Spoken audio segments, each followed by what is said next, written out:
The crisis of unhoused Americans, a failure of structural policy.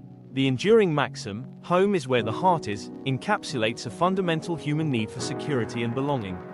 For nearly 770,000 Americans, this essential need remains unmet, exposing a devastating systemic failure that challenges our ethical foundation.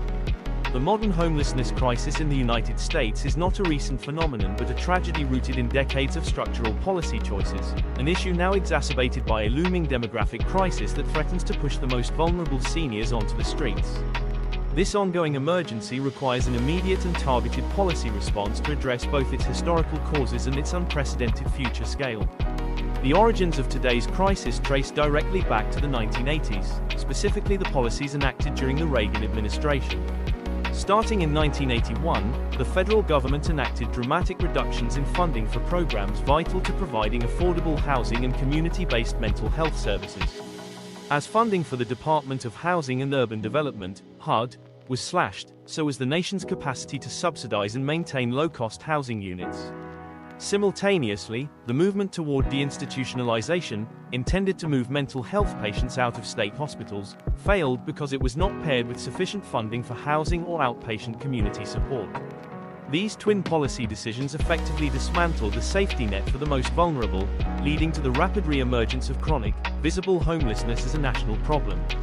Today, this crisis is approaching a critical demographic inflection point driven by the aging of America.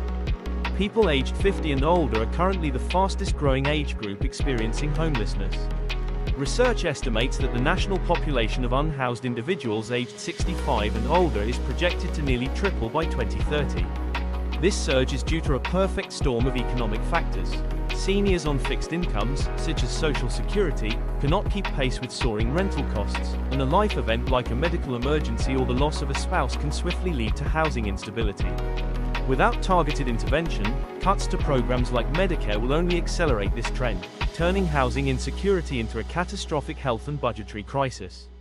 Furthermore, economic pressure continues to push younger demographics toward instability.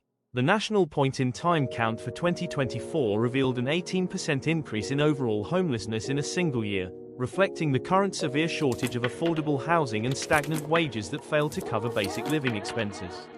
When young people and working families cannot afford the basic cost of rent, they are forced into transitional living situations and, ultimately, onto the streets. The structural causes, a lack of affordable supply, insufficient wage growth, and fragmented social supports, are creating a new generation of unhoused individuals. In conclusion, the American homelessness crisis is not a problem of personal failings, but a monumental failure of structural policy that challenges the nation's spiritual and moral commitment to its citizens. Addressing this issue successfully demands a shift away from traditional, punitive approaches toward permanent supportive housing strategies like Housing First. The Housing First model operates on the simple, yet revolutionary, principle that stable, independent housing must be provided immediately, without preconditions like sobriety or employment. This approach not only provides the security of a home, but also integrates the necessary health and case management services required to help chronically homeless individuals thrive.